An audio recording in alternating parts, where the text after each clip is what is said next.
2022 সালে আমি Odela railway station নামে একটি মুভি এক্সপ্লেন করেছিলাম। মুভিটি ছিল ওদেলা নামে একটি গ্রামকে ঘিরে, যে গ্রামে যখনই কারো বিয়ে হতো পরবর্তী দিন ধর্ষিত আর বিপৎস অবস্থায় নববধূর লাশ পাওয়া যেত। প্রথমে গ্রামের সবাই কিছুই বুঝতে পারছিল না এটা কার কাজ, কিন্তু পরবর্তীতে রাধা নামে একটি মেয়ে বুঝতে পারে তার স্বামী থিরুপতি এই খুনগুলো করছে। এজন্য রাধা নিজেই থিরুপতিকে খুন করে থিরুপতির মাথা হাতে থানায় গিয়ে আত্মসমর্পণ করেছিল। থিরুপতির মৃত্যুর সাথে সাথে গ্রামের সবাই ভেবেছিল থিরুপতির গল্প শেষ হয়ে গেছে, কিন্তু আজও যখন গ্রামে বিয়ে হয় থিরুপতির আত্মা ফিরে আসে তাদেরই বাসর ঘরে। সেই রাতটাই হয়ে ওঠে তাদের শেষ রাত। থিরুপতির আত্মা আজও প্রতিশোধের আগুনে পুড়ে তার পরবর্তী শিকার খুঁজে বেড়াচ্ছে। হ্যালো ফ্রেন্ডস, দিস ইজ প্লাবন অ্যান্ড ওয়েলকাম টু প্লাবন ওয়ার্ল্ড। বলছি 2025 সালে মুক্তি পাওয়া horror suspense thriller movie Odela 2 এর কথা। ওদেলা রেলওয়ে স্টেশনের গল্পটা যেখানে শেষ হয়েছিল ওদেলা 2 এর গল্পটাও সেখান থেকেই শুরু হবে। তাই আপনি যদি আগের পর্বটি দেখে না থাকেন তাহলে ডেসক্রিপশনে থাকা লিঙ্ক থেকে এখনই দেখে আসতে পারেন। তো আর কথা না বাড়িয়ে সোজা গল্পে চলে যাচ্ছি। Odela railway station. স্কুল পড়ুয়া একটি মেয়েকে দেখা যায় একটি কাটা মাথা হাতে নিয়ে রেলওয়ে ট্র্যাক দিয়ে হেঁটে আসছে। মেয়েটি মাথাটা নিয়ে সোজা থানায় চলে যায়। ঠিক যেমনটা আমরা আগের পর্বে রাধাকে যেতে দেখেছিলাম তেমনভাবে এই মেয়েটিও থানায় ঢুকে টেবিলের উপর মাথাটি রাখে। আর এটা দেখে সবাই তো হতভম্ব। পাশে থেকে একজন বলে ওঠে, 6 মাস আগেই তো এভাবে থিরুপতির মাথা পাওয়া গিয়েছিল, এখন আরেকটা কোত্থেকে এলো? তবে এটা কার মাথা? কেন মেয়েটি এই কাটা মাথা হাতে নিয়ে থানায় এলো? জানতে হলে আমাদের 6 মাস পূর্বের সেইখানে ফিরে যেতে হবে যেখানে প্রথম পর্বটি শেষ হয়েছিল।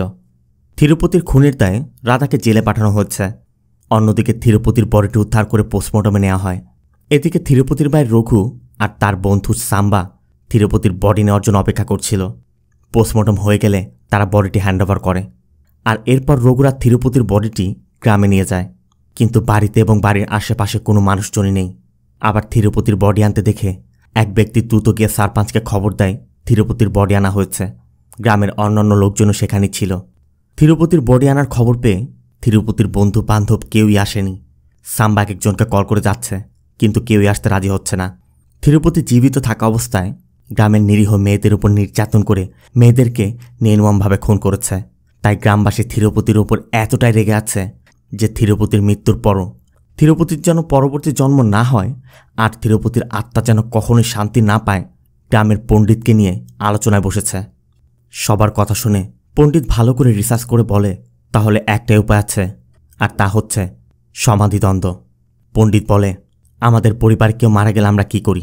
হয় তার বডিটি পুঁতে রাখি, না হলে জ্বালিয়ে দেই, কিন্তু ওর সাথে এমন কিছুই করা হবে না।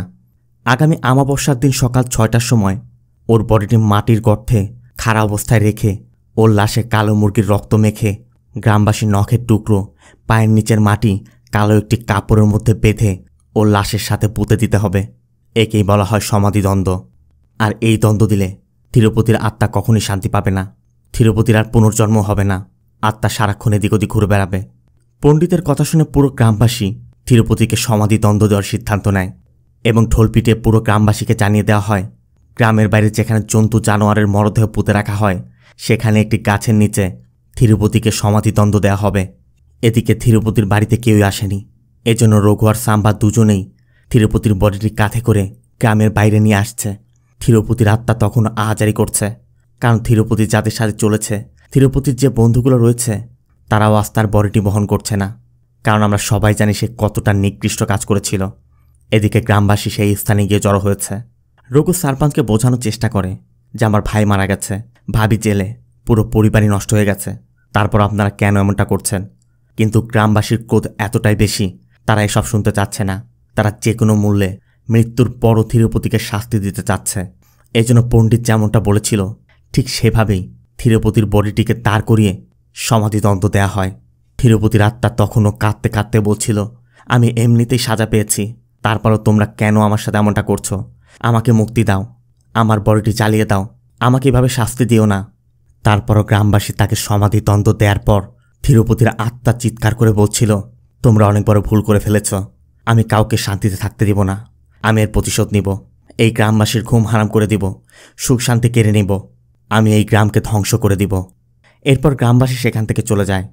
থিরুপতির আত্মা তখনও চিৎকার করেই যাচ্ছে। আর এখান থেকে সিন চলে যায় হিমালয় পর্বতের একটি গুহাতে। যেখানে একজন ঋষি ধ্যানমগ্ন থাকা অবস্থায় সবকিছু বুঝতে পেরে তার দুজন শিষ্যকে বলছে ভারতের ওদেলা নামে একটি স্থানে এক দুষ্টু আত্মার জন্ম হয়েছে।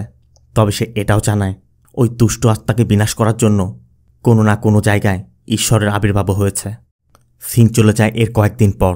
তিরুপতির আতঙ্কে গ্রামের সবার বিয়ে বন্ধ ছিল। তিরুপতি যেহেতু এখন মারা গেছে তাই বিয়ে করতে আর কোনো ভয় নেই। এই জন্য আজ গ্রামের এক বাড়িতে বিয়ে। আবার কেউ বলছে গ্রামের সবাই খুশি মানাচ্ছে, আবার তিরুপতির নজর না লেগে যায়। দিনের বেলাতে বিয়েটা হয়ে গেছে। পণ্ডিত রাতে বরকনেকে আশীর্বাদ দিতে যাচ্ছিল, তখনই হঠাৎ গ্রামের সেই জায়গায় মানে তিরুপতিকে যেখানে সমাহিত করা হয়েছিল ওই জায়গার পাশে বসে কয়েকটি ছেলে ড্রিঙ্কস করছিল। পণ্ডিতকে দেখে তারা পণ্ডিতকেও ডাকে, আর পণ্ডিতও সুযোগ করে তাদের সাথে 2 ব্যাগ মেরে দেয়। আর এরপর পণ্ডিত জানতে পারে আজ যে মেয়েটির বিয়ে হলো সমু নামে এই ছেলেটি ছোট থেকে ওই মেয়েটিকে ভালোবাসত। সে এতদিন ওই মেয়েটিকে দেখে রেখেছে, মেয়েটিকে আগলে রেখেছে, আর সেই মেয়েটি আজ অন্য একজনের বউ হয়ে গেছে। এটা সে কিছুতেই মানতে পারছে না। গাছ লাগিয়ে এতদিন সে পাহারা দিল, আর ফল ভোগ করবে অন্য একজন। এই জন্য সমু বলছিল আমি কিছুতেই এটা হতে দেব না, আমি ওই মেয়েকে রেপ করব, আর এর পুরো দোষটা যাবে তিরুপতির আত্মার উপর। আর সমুর এসব উল্টোপাল্টা কথা শুনে পণ্ডিত চলে যাচ্ছিল। তবে পণ্ডিতের একটা সমস্যা আছে, পানি জাতীয় কিছু খেলেই তার প্রেশার চাপে। এই জন্য পণ্ডিত হিসু করতে পাশেই যাচ্ছিল। পণ্ডিত খেয়াল করে কয়েকজন মহিলা সেখান দিয়ে আসছে। এই জন্য পণ্ডিত একটু এগিয়ে তিরুপতির সমাধির দিকে এগিয়ে যায়, আর ঠিক তিরুপতির সমাধির উপর গিয়েই হিসু করে বসে। এরপর পণ্ডিত যখন সেখান থেকে চলে যাবে তখনই পণ্ডিতের পায়ে একটি কাঁটা ঢুকে যায়, আর কাঁটা ঢোকায় মাটিতে কয়েক ফোঁটা রক্তও পড়ে, আর সেই রক্ত সোজা তিরুপতির গায়ে গিয়ে পড়ে। সাথে সাথে তিরুপতির আত্মাটা বেরিয়ে পণ্ডিতের শরীরে ঢুকে পড়ে, আর সেখান থেকে সোজা ওই বিয়ে বাড়িতে চলে যায়। এদিকে বাসর ঘরে যাওয়ার আগে বরকনে পণ্ডিতের থেকে আশীর্বাদ নেওয়ার জন্য অপেক্ষা করছে। তাই পণ্ডিত আসা মাত্রই বরকনে পণ্ডিতের থেকে আশীর্বাদ নিতে চায়, কিন্তু পণ্ডিতের মধ্যে তো তিরুপতির আত্মা ঢুকে পড়েছে। তাই তিরুপতির চোখ সোজা কোণের দিকে। কোণের শরীরের যে অংশগুলো দেখা যাচ্ছিল তিরুপতি সেগুলোই দেখছিল। তিরুপতি কোণেকে দেখে সহ্য করতে পারছে না। এরপর বরকনে আশীর্বাদ নিয়ে সোজা বাসর ঘরে চলে যায়। এরপর নতুন বরকনে তাদের বাসর ঘরে গিয়ে রোমান্স করছিল। মেয়েটি তখন পুরোই নগ্ন। ঠিক তখনই পণ্ডিত বাসর ঘর ঢুকে পড়ে। পণ্ডিতকে দেখা মাত্র ছেলেটি বলে ওঠে, তুমি কি পাগল হয়ে গেছ? আমাদের ফুলসজ্জা দেখতে এসেছ? ছেলেটি পণ্ডিতকে ধাক্কা দিয়ে বের করে দিতে যাচ্ছিল, কিন্তু সে তো জানে না পণ্ডিতের মধ্যে তিরুপতির আত্মা রয়েছে। তাই পণ্ডিত এক থাপ্পড় দিয়ে ছেলেটিকে ঘরের বাইরে পাঠিয়ে দেয়। এরপর মেয়েটির কাছে গিয়ে মেয়েটির শরীরের বিভিন্ন জায়গায় স্পর্শ করছিল। তবে মেয়েটি যখন পালিয়ে যাওয়ার চেষ্টা করছিল তখনই পণ্ডিত মেয়েটির চুলের মুঠি ধরে এক হ্যাঁচকা টানে মাথার চামড়া সহ আলাদা করে ফেলে। মেয়েটি তখন মাটিতে পড়ে কাতরাচ্ছে। এরপর তিরুপতি মেয়েটিকে ধর্ষণ করে হত্যা করে, আর এরপর বাড়ির লোকজন পণ্ডিতকে ধরে ফেলে। কিছুক্ষণের মধ্যেই পুরো পুলিশ ফোর্স এসে পড়ে। গ্রামবাসীও পণ্ডিতকে মারার জন্য উঠে পড়ে যাচ্ছে। পুলিশ কোনোভাবে ট্যাকেল দিতে পারছে না। পণ্ডিতকে জিজ্ঞাসাবাদ করলে পণ্ডিত বারবারই বলছে আমি কিছুই করিনি, আমি এসে এদেরকে মৃতই দেখেছি। কারণ আসলে তো পণ্ডিত কিছু করেনি। আর এতক্ষণে তিরুপতির আত্মা পণ্ডিতের শরীর থেকে বের হয়ে আবার সেই সমাধিতে চলে গেছে। এরপর পণ্ডিতকে থানায় নিয়ে ইচ্ছামতো পেটানো হয়, কিন্তু পণ্ডিত বারবারই বলছে আমি কিছু করিনি। এফআইআর কথা তুই যদি না করে থাকিস কে করেছে? তখন পণ্ডিতের গত রাতের কথা মনে পড়ে যে সৌম্য বলেছিল আমি ওকে ধর্ষণ করে তিরুপতির আত্মার কথা বলে চালিয়ে দিব। এই জন্য পণ্ডিত সৌম্যর কথা বলে। এরপর সৌম্য সহ সৌম্যর সাথে যারা ছিল সবাইকে অ্যারেস্ট করে থানায় এনে উল্টো করে বেঁধে বেদম পেটানো হয়। যদিও তারাও বারবার বলছে তারা নেশাগ্রস্ত ছিল, তাই নেশার ঘরে এসব বলেছিল, আসলে তারা কিছুই করেনি। অন্য দৃশ্যে আমাদের রহিম নামে এক মৌলবীকে দেখানো হয়। এই দম্পতি তাদের ছোট্ট মেয়েকে নিয়ে রহিমের কাছে এসেছে। তাদের ধারণা তার মেয়ের উপর কোনো দুষ্ট আত্মার নজর পড়েছে। অবশ্য রহিম তার উপর ঝাড়ফুঁক করে একটি কালো মুরগি ধরিয়ে দেয় এবং বলে আমি থাকতে তোমাদের কোনো চিন্তা নেই, এই মুরগিটা তোমরা রাতের বেলায় নির্জন একটি রাস্তায় ফেলে আসবে। তো কথা মতো ওই দম্পতি রাতের বেলা ঠিক ওই জায়গাতে গিয়ে রহিমের কথা মতো ওই কালো মুরগির গলা ছিঁড়ে রাস্তার মধ্যে ফেলে চলে যায়। আর এর ঠিক কিছুক্ষণ পরই ভেঙ্কাটেশ নামে এই ছেলেটি সেদিক দিয়ে যাচ্ছিল। তখন ভেঙ্কাটেশ যা দেখতে পায় তা সে স্বপ্নেও ভাবেনি। ভেঙ্কাটেশ লক্ষ্য করে ধুলোবালি আর পাতা মোড়ানো কিছু একটা ওই মুরগিটিকে ছিঁড়ে ছিঁড়ে খাচ্ছে, যেটা দেখে স্পষ্টই বোঝা যাচ্ছে এটা তিরুপতির আত্মা। আর এটা দেখা মাত্রই ভেঙ্কাটেশ পরবর্তী দিন সকাল হতেই রহিমকে এই বিষয়টি জানায়। তবে এটা জানার পর রহিমও বেশ চিন্তায় পড়ে গেছে। মাত্রই একজন নববধূর সাথে এই ঘটনাটা ঘটে গেল, তারপর আবার গত রাতের এই ঘটনা। গ্রামের অন্যরা খুব চিন্তিত। তাদের কথার মধ্যেই রেড্ডি তার মেয়ের বিয়ের কার্ড নিয়ে আসে। কিন্তু রেড্ডির মেয়ের বিয়ের কথা শুনেই রহিম বলছিল, গ্রামে এত সব হচ্ছে, এর মধ্যে বিয়ের অনুষ্ঠান আমার কাছে ঠিক মনে হচ্ছে না। কিন্তু রেড্ডির কথা, ওই পণ্ডিত তো নেশারও ছিল, নেশার করে হয়তোবা এমন করেছে। আপনার যদি বেশি ভয় লাগে আপনার আসার প্রয়োজন নেই বলে রেড্ডি চলে যায়। আর ওই রাতেই তিরুপতির সমাধির পাশে তিরুপতির সেই বাইসাইকেলটিকে দেখা যায়, যেই বাইসাইকেল নিয়ে তিরুপতি পুরো ওদেলা ঘুরে বেড়াত। আর আজও তিরুপতির আত্মা ওই বাইসাইকেল নিয়ে পুরো ওদেলা ঘুরে বেড়ায়। সিন চলে যায় পরদিন সকালে। তিরুপতির মা, বোন, ভাই এবং সাম্বা সবাই তিরুপতির জন্য খাবার নিয়ে এসেছে। কারণ তিরুপতি বেঁচে থাকতে যেসব খাবার পছন্দ করত, তারা তিরুপতির আত্মার শান্তির জন্য সেই খাবারগুলো নিয়ে এসে তিরুপতির সমাধির উপর রেখে যায়। আর যাওয়ার সময় তারা খেয়াল করে তিরুপতির সাইকেলটাও এখানে। এই জন্য রঘু তিরুপতির সাইকেলটাও নিয়ে যায়। আর তারা চলে যাওয়া মাত্রই তিরুপতির আত্মা এসে ওই সব খাবার খেয়ে সাবার করে ফেলে। এখান থেকে সিন চলে যায় রেড্ডির মেয়ের বিয়েতে। একমাত্র মেয়ের বিয়ে রেড্ডি খুব ধুমধাম করে দিচ্ছে, কারণ রেড্ডির পার্টি এখন ক্ষমতায়। আবার রেড্ডির সারপাঞ্চ মায়ান্নাকেও ইনভাইট করেছিল। মায়ান্নাও খাওয়া দাওয়া শেষ করে উপহার হিসেবে মাত্র 116 টাকা দেয়, এটা নিয়ে সবাই হাসি ঠাট্টা করছিল। অবশ্য মায়ান্নার কথা, মায়ান্নার মেয়ের বিয়েতে রেড্ডিও মাত্র 116 টাকা দিয়ে এসেছিল। আর এটা নিয়ে হাসি ঠাট্টার এক পর্যায়ে কথা পার্টি পর্যন্ত চলে যায়। একজন আরেকজনের পার্টি নিয়ে কথা বলতে শুরু করে, কারণ মায়ান্নার পার্টি এখন ক্ষমতায় নেই। কিন্তু মায়ান্না তার পার্টিকে প্রচুর শ্রদ্ধা করে, তাই পার্টিকে নিয়ে কোনো কথা সে সহ্য করতে পারে না। তাদের এই কথা এক পর্যায়ে হাতাহাতি পর্যন্ত চলে যায়। আর কথার মধ্যে মায়ান্নার মেয়ের বিষয়টাও আসে, কারণ মায়ান্নার মেয়ের বিয়ের দিন রাতেই তিরুপতি মায়ান্নার মেয়েকে হত্যা করেছিল। আর এই প্রসঙ্গ তোলায় মায়ান্নাও রাগ করে রেড্ডিকে বলে যায়, আমার মেয়ের থেকে ভয়াবহ অবস্থা হবে তোর মেয়ের সাথে। এরপর মায়ান্না সেখান থেকে চলে আসে। সিন রাতে মায়ান্না তার সহযোগীকে নিয়ে তার ট্রাক্টরে করে বাড়ির উদ্দেশ্যে যাচ্ছিল। আর যেতে যেতে ঠিক তিরুপতি সমাধির ওখানে এসে মায়ান্নার হিসু চেপে বসে। মানে সবার যে কেন এখানে এসে হিসু চাপে আমি বুঝতে পারছি না। আর মায়ান্না ভালো করে জানে এখানে তিরুপতি সমাধি। আর তিরুপতি যেহেতু তার মেয়েকে নৃশংসভাবে হত্যা করেছিল, তাই মায়ান্না ইচ্ছা করেই তিরুপতি সমাধির উপরই হিসু করে। হিসু করতে করতে মায়ান্না হাসতে হাসতে বলছিল, তুই জীবিত থাকতে গ্রামের মানুষ তোর ভয়ে হিসু করত, আর এখন তুই মরে যাওয়ার পর তোর সমাধিতে হিসু করে। আজ তুই বেঁচে থাকলে রেড্ডির মেয়েরও একই অবস্থা হতো যেমনটা আমার মেয়ের সাথে হয়েছিল। এই বলে মায়ান্না যখন চলে যাচ্ছিল তখন একটি কাচে লেগে মায়ান্নার পা কেটে যায়। আর সেই রক্ত একইভাবে সমাধির উপর থেকে গড়িয়ে সোজা তিরুপতির গায়ে গিয়ে পড়ে। আর সাথে সাথে তিরুপতির আত্মা বের হয়ে মায়ান্নার শরীরে ঢুকে পড়ে। আর পণ্ডিতের বেলা যেমনটা হয়েছিল, মায়ান্নার বেলাতেও তিরুপতির আত্মা মায়ান্নাকে নিয়ে ওই ট্রাক্টর নিয়ে সোজা রেড্ডির বাড়িতে চলে যায়। রেড্ডির বাড়িতে তখন সবাই ঘুমাচ্ছে, কিন্তু কোনো ঘরে নতুন বরকনে নেই। কিন্তু তিরুপতির আত্মা ঠিকই তাদেরকে খুঁজে বের করে। তিরুপতি দেখতে পায় বরকনে দূরে একটি মাঠের মধ্যে একটি মাচার উপর তাদের ফুলসজ্জার ঘর সাজিয়েছে, কারণ তারা আজকের রাতটাকে স্মরণীয় করে রাখতে চায়। তাই খোলা আকাশের নিচে চাঁদের আলোতে তারা ফুলসজ্জা করার পরিকল্পনা করেছিল। আর তিরুপতিও এমন একটি সুযোগের অপেক্ষা করছে, তাই তিরুপতি সোজা সেখানে চলে যায়। ভুট্টা খেতে তখন আগুন লেগে গেছে। ছেলেটি জানতে চায় তুই কে? মায়ান্না নেমেই বলে, আমি তিরুপতি। এরপর মায়ান্না ছেলেটিকে মেরে বেহুশ করে ফেলে। এরপর মেয়েটির কাছে যেতেই মেয়েটি বলছিল, আমি আপনাকে নিজের বাবার মতো দেখি, আমার সাথে এমনটা করবেন না। কিন্তু মেয়েটি তো জানে না এটা মায়ান্না না, মায়ান্নার মধ্যে তিরুপতি সব করছে। এরপর তিরুপতি মেয়েটির মুখের মধ্যে একটি ভুট্টা ঢুকিয়ে দেয় এবং মেয়েটিকে ধর্ষণ করে হত্যা করে নৃশংসভাবে এখানে ফেলে চলে যায়। আর পরবর্তী দিন সকাল হতেই সবাই এসে দেখে পুরা ভুট্টা খেতে চলে গেছে। আর এর মধ্যেই ওই মেয়েটির নৃশংস মৃতদেহটি পড়ে আছে। মেয়ের এমন নৃশংস মৃত্যু দেখে রেড্ডিও কিছুতেই মানতে পারছে না। গ্রামবাসীও পুরো হতভম্ব হয়ে গেছে, এসব কি হচ্ছে।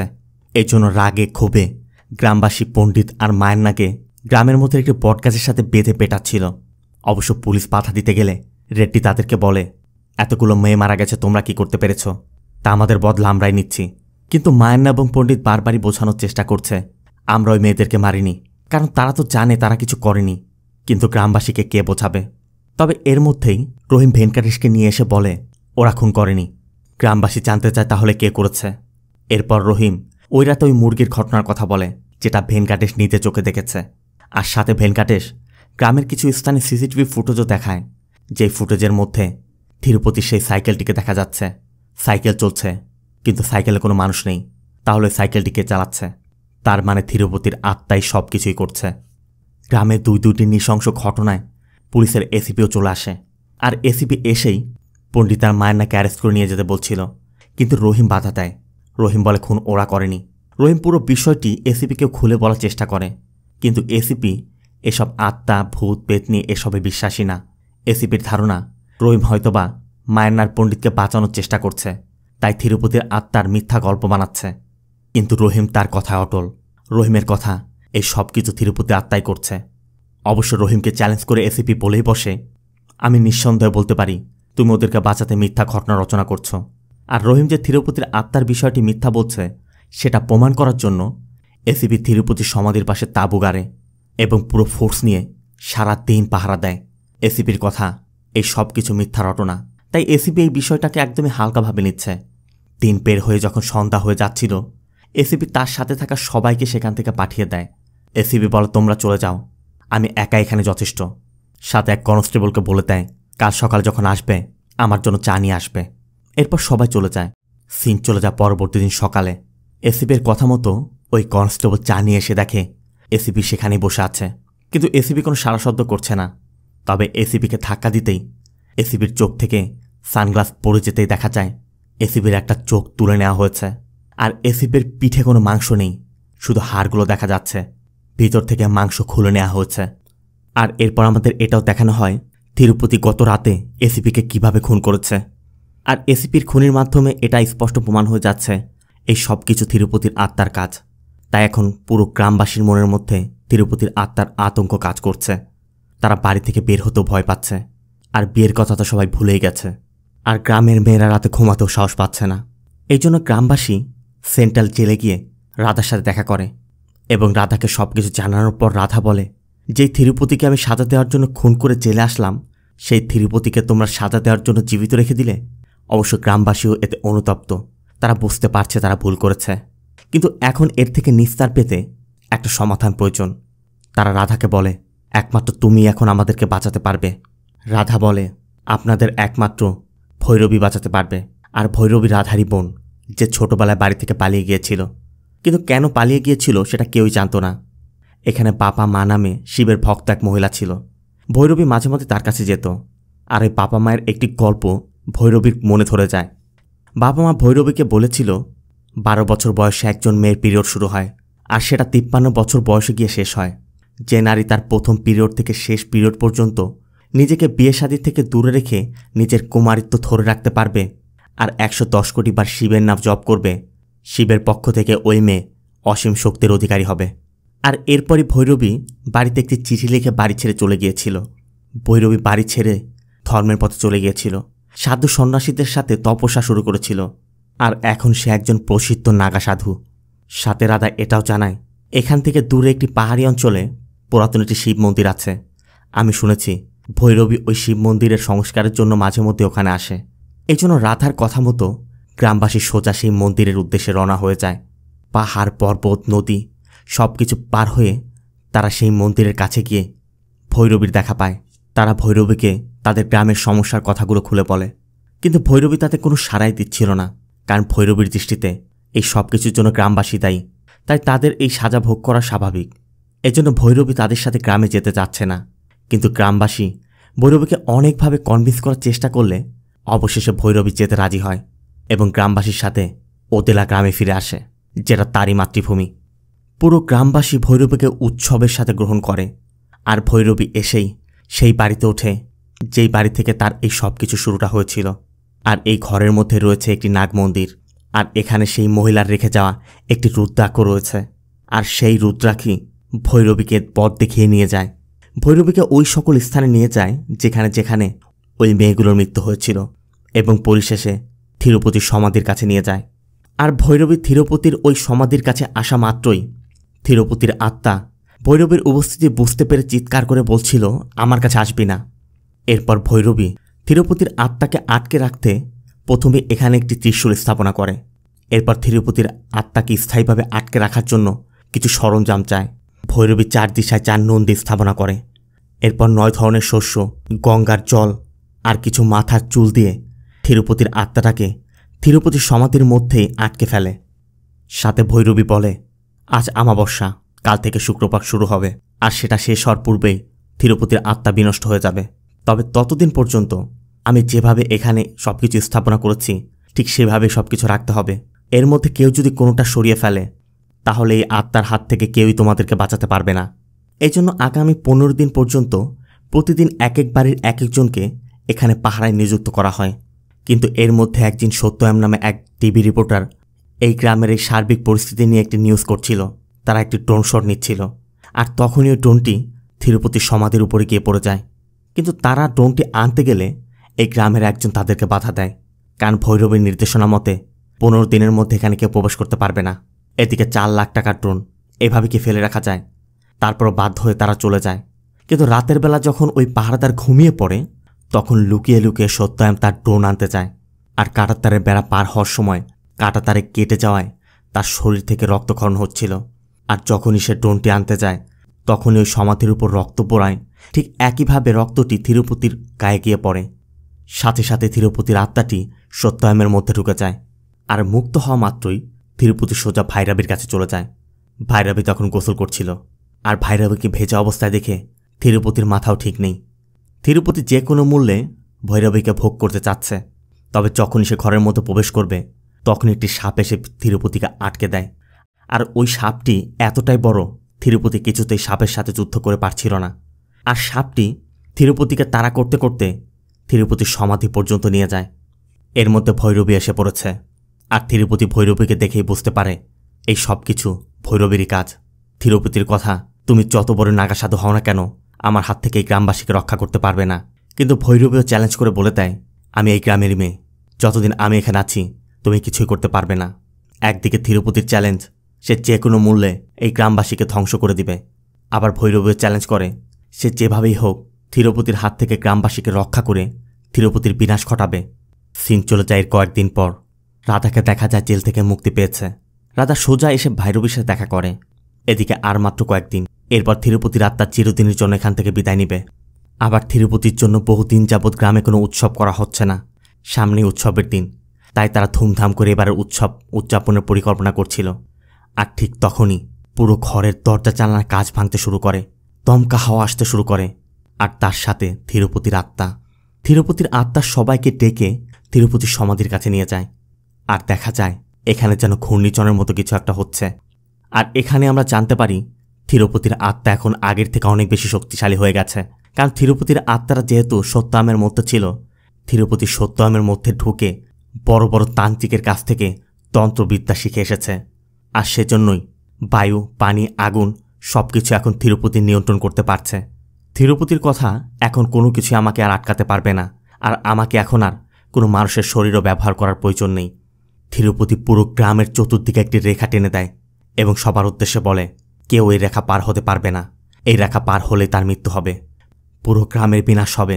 এই গ্রামে কোনো ফসল ফলবে না, খাবার থাকবে না, পানি থাকবে না, পুরো গ্রামবাসীকেই মরতে হবে।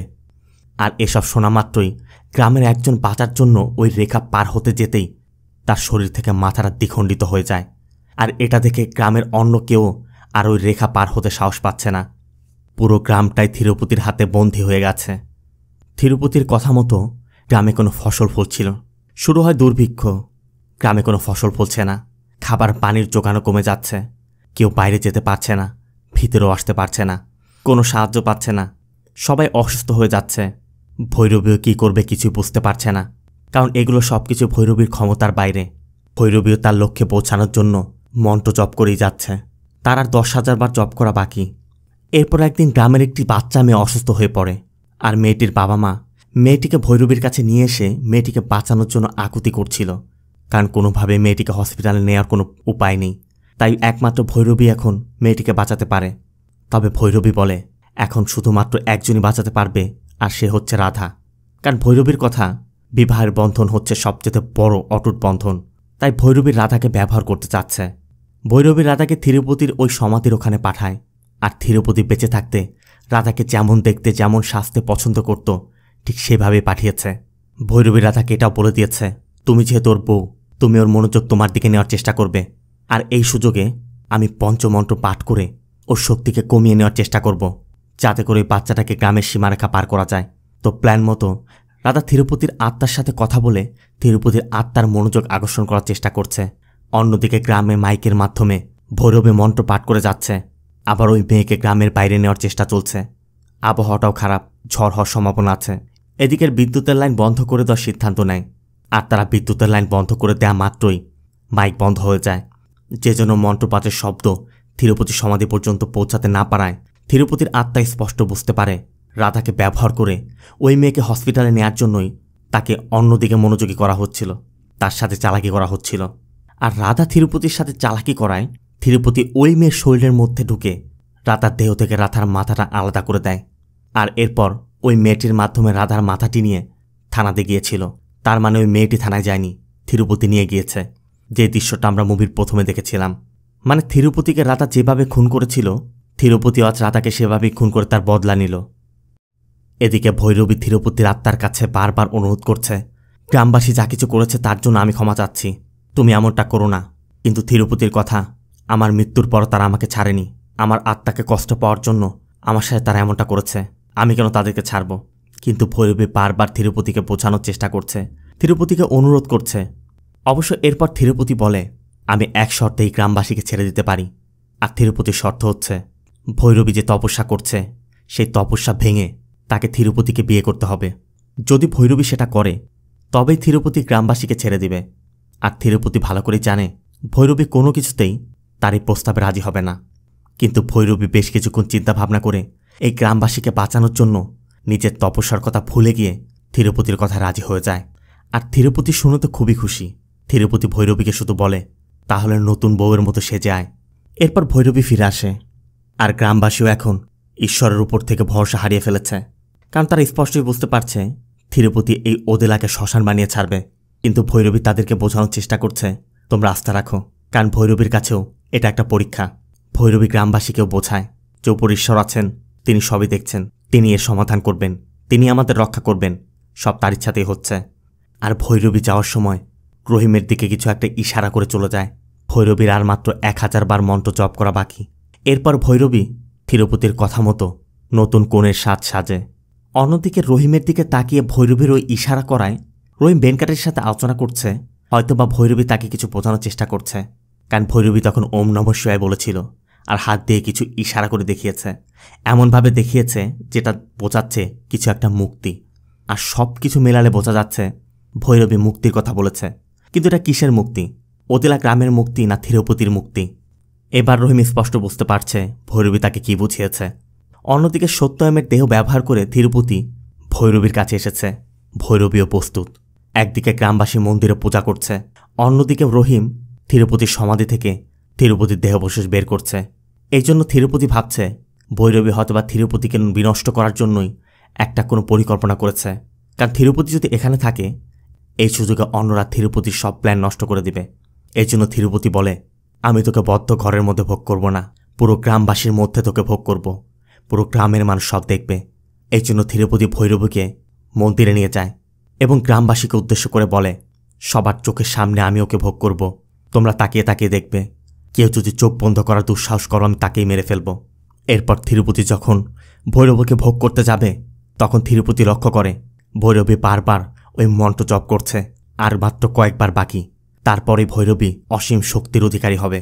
আর থিরুপতি এটা বুঝতে পেরে ভৈরবীকে আঘাত করছে এবং আঘাত করতে করতে একসময় ভৈরবী সেন্সলেস হয়ে যায়।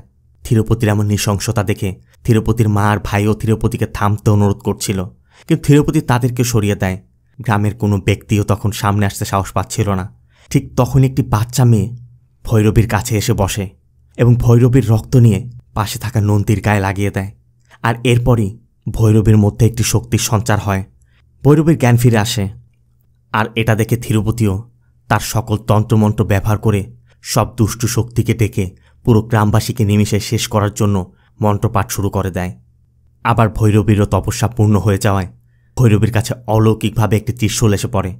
আর ওই ত্রিশূল দিয়ে আঘাত করতেই সত্যয়মের শরীর থেকে থিরুপতির আত্মাটি আলাদা হয়ে যায়। আবার এদিকে রহিম থিরুপতির সমাধি থেকে থিরুপতির দেহাবশেষ বের করে আগুনে চালিয়ে দেয়। সাথে সাথে থিরুপতির আত্মারও বিনাশ ঘটে। সিন চলে যায় কয়েকদিন পর। ভৈরবীর কাজ এখন শেষ, তাই ভৈরবী গ্রামবাসীর থেকে বিদায় নিয়ে চলে যাচ্ছে। আর ভৈরবী গ্রাম থেকে চলে যাওয়ার পর থেকেই থিরুপতির সেই সাইকেলটিকে আবার চলতে দেখা যায়। থিরুপতির আত্মা এখনও ওদেলায় ঘুরে বেড়াচ্ছে। তার মানে এটা স্পষ্ট বোঝা যাচ্ছে ওদেলার পার্ট 3 আসতে চলেছে। আর এর জন্যই গল্পটি এভাবে সাজানো হয়েছে। তার মানে তিরুপতির আত্মার ভৈরবীর মধ্যে হয়তোবা আরও কঠিন যুদ্ধ বাকি। তবে পার্ট 3 আসার পরই বাকিটা বোঝা যাবে। তো মুভিটি আপনার কেমন লাগলো অবশ্যই কমেন্টে জানাবেন। আর ভিডিওটি ভালো লাগলে ভিডিওতে লাইক দিয়ে চ্যানেলটিকে সাবস্ক্রাইব করতে অবশ্যই ভুল করবেন না। দেখা হবে অন্য কোনো মুভি বা সিরিজের এক্সপ্লেনেশন ভিডিওতে। ততক্ষণ সব ভালো থাকবেন, সুস্থ থাকবেন। আল্লাহ হাফেজ।